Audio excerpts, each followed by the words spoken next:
Good morning to Lala Corriere. Did I say that right? You did. Look at me. Wow. Lala is a local author. And what kind of books do you usually kind of do, Lala?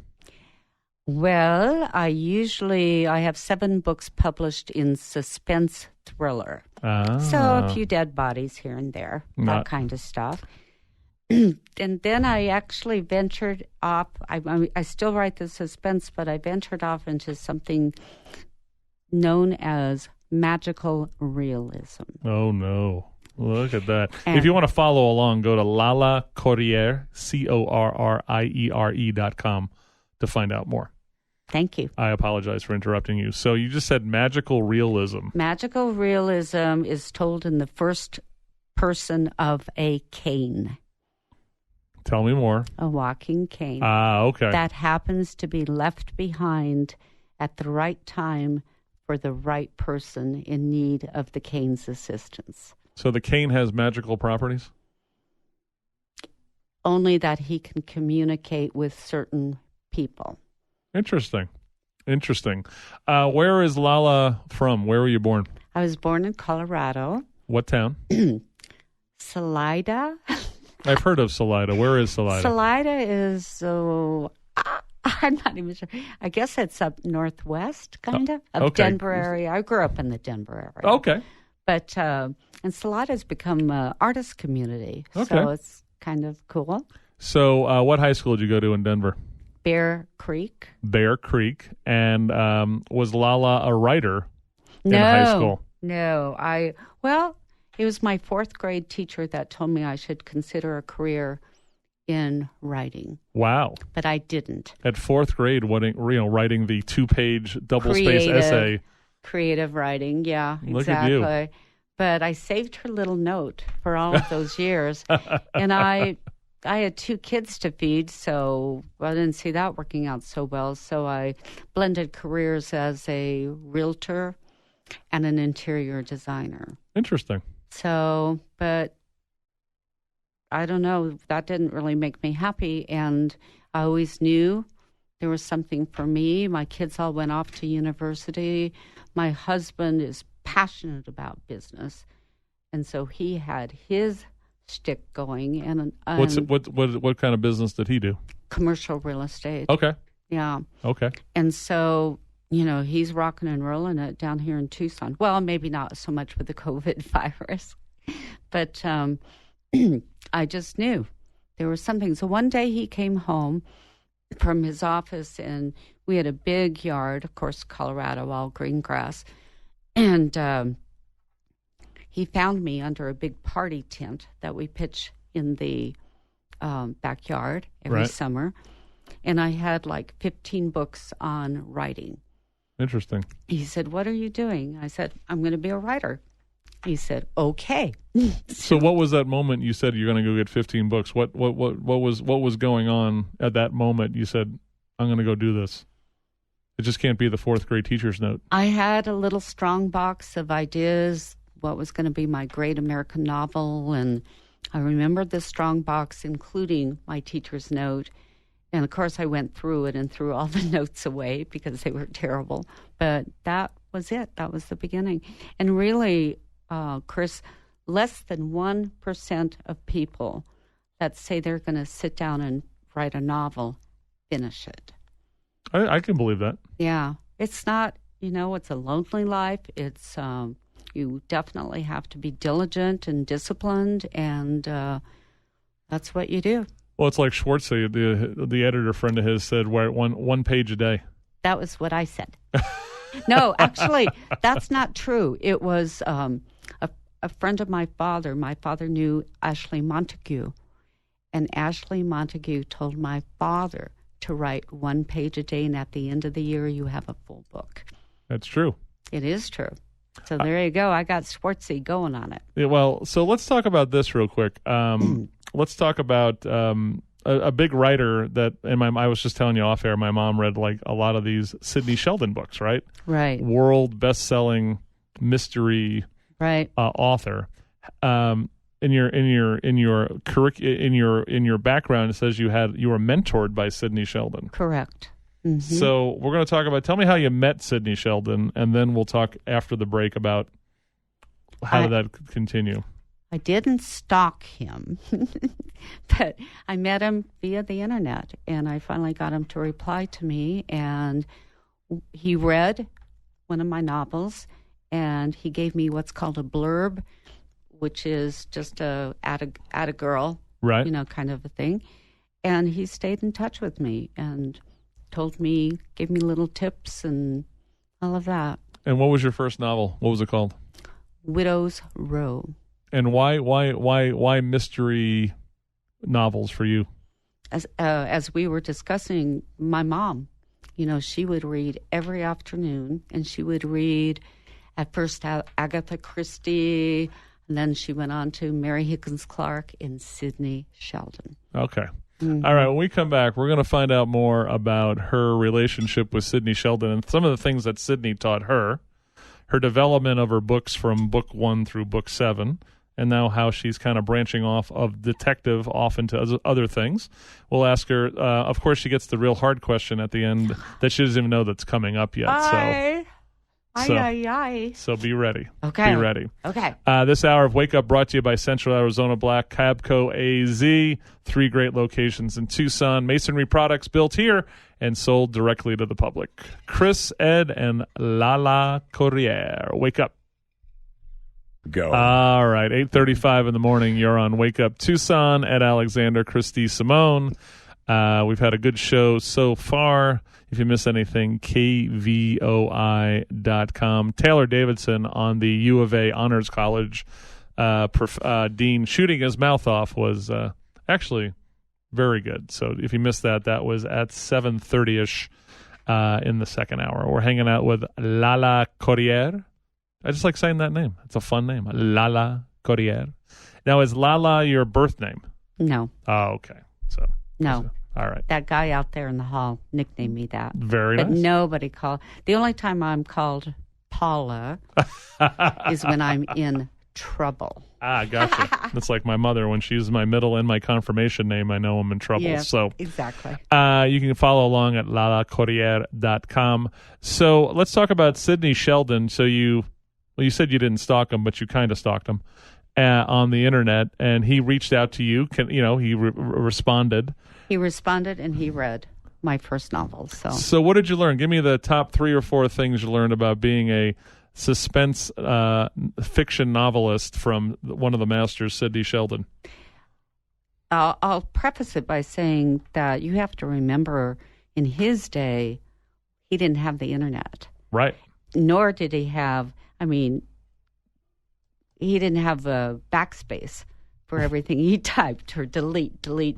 Sure. I always appreciate that with the older authors that, they had to research through libraries or go to Italy or go to wherever they're, But the rewrites, it's like a whole different world, right? Yeah, because now I can say, I don't like that name of that character, and I've used it 52 times, and I can just hit find and replace, right, and give them a new name. Whereas, I just admire these. I was reading the letters of J.R.R. Tolkien from The Lord of the Rings, right? Yes. And he talked about how he wrote pretty much most of the first book, The Fellowship of the Ring, didn't like it, and he literally trashed it and started from the beginning again.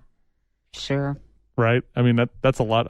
That's already cranking out, 4,000 words. And then you're like, let's toss like that it. and, use the old typewriter, too. I don't like it. Stephen King would take his manuscripts and put them in a drawer for 6 months and then pull them out and see if they held up. Yeah. Me, I finish a book, I want it out.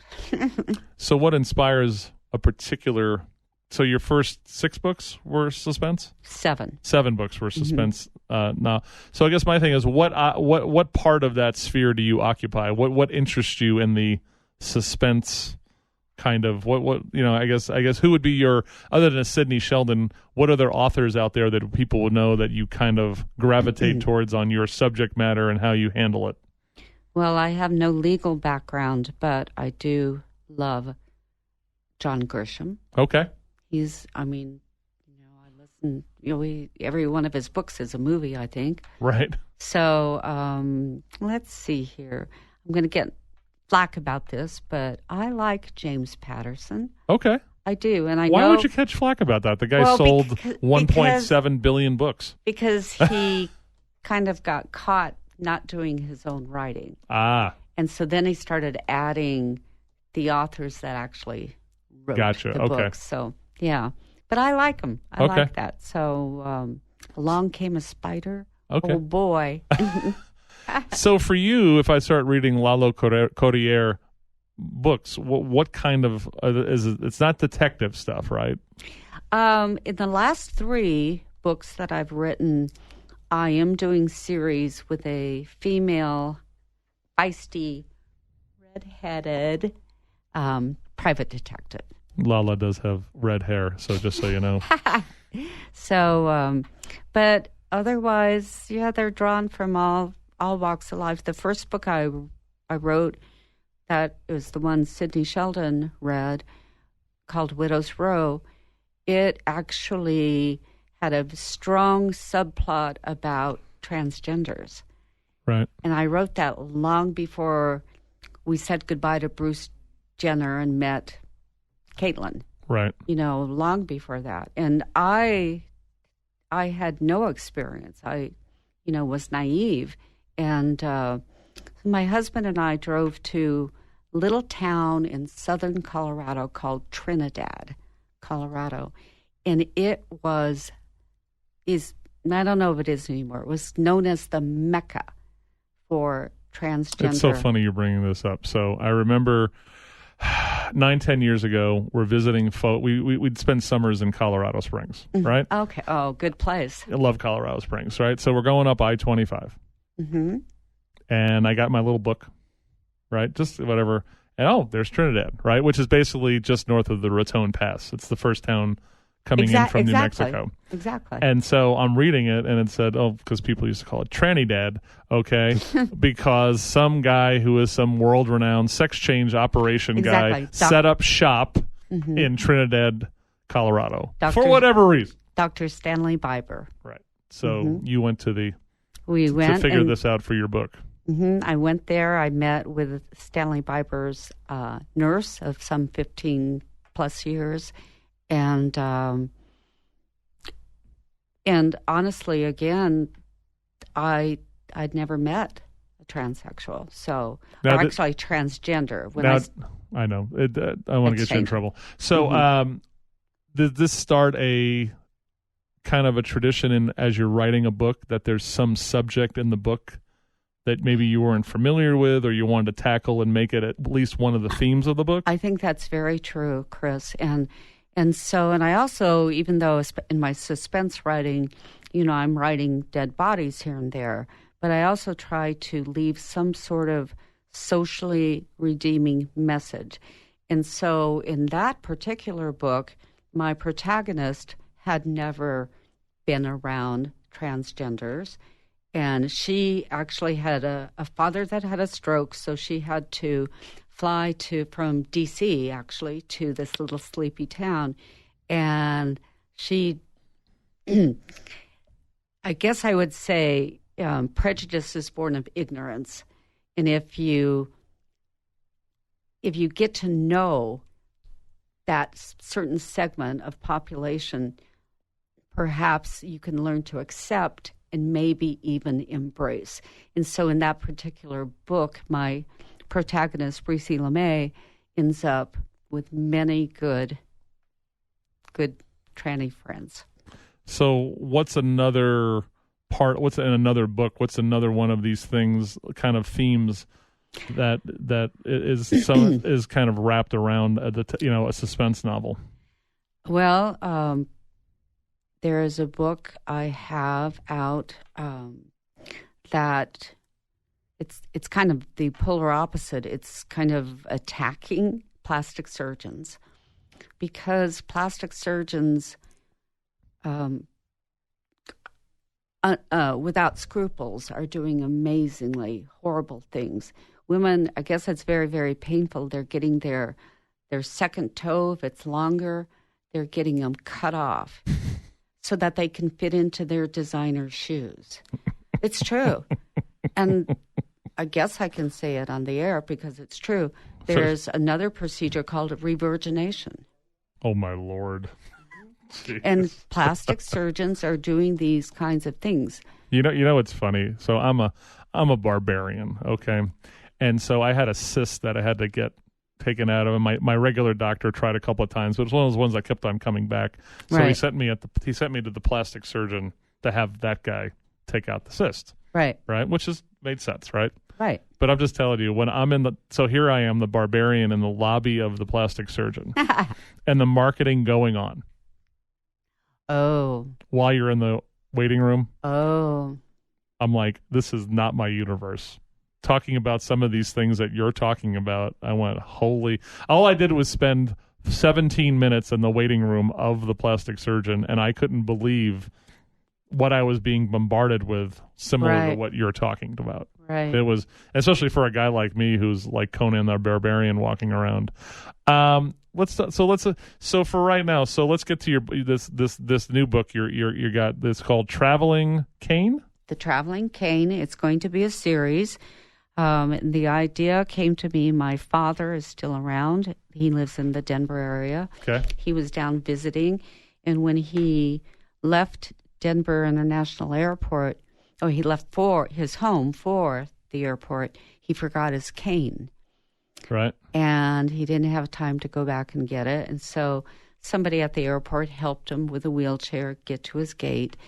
And he was there very early, and he asked, the gal wasn't even open yet, so he asked, but she was there, and he asked if there was any place in that entire large airport that carried canes. Right. And the gal said, I've been here 20 years. I don't know of any. So my dad thanked her and turned around, and the lady said, oh, wait. And she went into a back closet, pulled out a cane. Right. She said, that's been in there 2 months. Nobody's come for it. And my dad really needed it, and he had it. And then, that's where I got the idea. And then, so one of my guy passes away in the mountains, and a gal stumbles and falls, and she needs a cane. So the cane is always in the right place. The cane was born in a prison, crafted by a man in for life in the deep southeast. And immediately the cane knows that he has a soul, he has a heart. And with most of the people in his charge, he can communicate with them. Interesting. So basically, it's the idea that the cane passes through all of these different lives. Exactly. Uh-huh. And So it's very short venues, little scenes here and there, but, yeah, he meets up with some bad people that use them for bad ways, and he meets them for, he's left behind or he's given to somebody else. So okay. So how do people get their hands on your books? Let's go there. they can do my website. Right. Again, it's lalacorriere.com. There's links to all of the books, or definitely Amazon. Okay. Lala Corriere. And is the Traveling Cane, is that out right now, or okay? Yes, it is. Very cool. And when was that released? I don't know. Okay. Sometime this year? I think it was the end of last year. Okay. And I'm working on the second one. Very cool. Now, we got to ask you these certain questions. So I told you to be ready. What's your actually, one more question I was going to ask you. Okay. What do you see the trend right now in just the industry of suspense novels? What's the trend? It kind of moves around, right? There's always the classic elements of it, but where's it? It seemed like for 10 years there, everything was coming out of Scandinavia, right? Right, Stieg Larsson, and then I'm a Wallander guy, so I love any of that Henning Mankell stuff. So where are we at now? What's suspense at now? Ooh. Let me say that the writer community around the country and even here in Tucson is very strong, very sharing. We bounce ideas off one another, very giving. The disturbing thing that I am not happy with is a lot of my writer friends are going after COVID. They're writing full novels about this desperate time. And I disagree with that because I think when readers want to read a book, we're sick of the COVID. We're stuck in the COVID. And I think when people read a book, they want to escape someplace different, even if it is with a bunch of... Amen, sister. Yeah. So as a guy, I like one of my favorite stations. Listen to my Sirius XM is the Big Band 140's Junction, right? So I'm sitting in the backyard with a dog having a cocktail on a Saturday afternoon, and these SOBs come on and go, "If you want to find out more about COVID updates, screw you. I know where to find COVID updates." Yeah. Kiss my grits, as Flo said on Alice. Kiss my grits. You know what I mean? It's like, yeah, please. Yeah. So that would be the opposite. Is a disturbing trend that I see a lot of my fellow authors going for this, and I just think I won't. Even with my traveling cane in the small scenes, I'm not going to write one of them on that. Amen, Lala. Amen. All right, top 3 local restaurants, 2 to 3 local restaurants that you and your husband like to go to. Okay. Well, I like the Wild Garlic Grill. Oh, Steve does a great job over there. Oh, it's fantastic. So our friend Mark Van Everything. Buren, that's his favorite place in the world is Wild Garlic Grill. So Skyline and Campbell. Skyline and Campbell. I love that. We're way up northwest, and Mexican, we like La Hacienda. Sure. Now- Sponsors of this show. Well, there you go. They do a great job. I mean, they Very really- nice people. Third restaurant, Sullivan's. Okay. I don't know. Or as we were saying, Taco Bell in a pinch. Now you're thrown off the show. We don't want to hear about Taco Bell. So Lala, you were great until Taco Bell, but it was great. Okay. It was great talking to you today. Thank you. It was And great. Tell us when the next book's popping up. I will. All right. All right. Her You name's got it. Lala Corriere. Go to lalacorriere.com.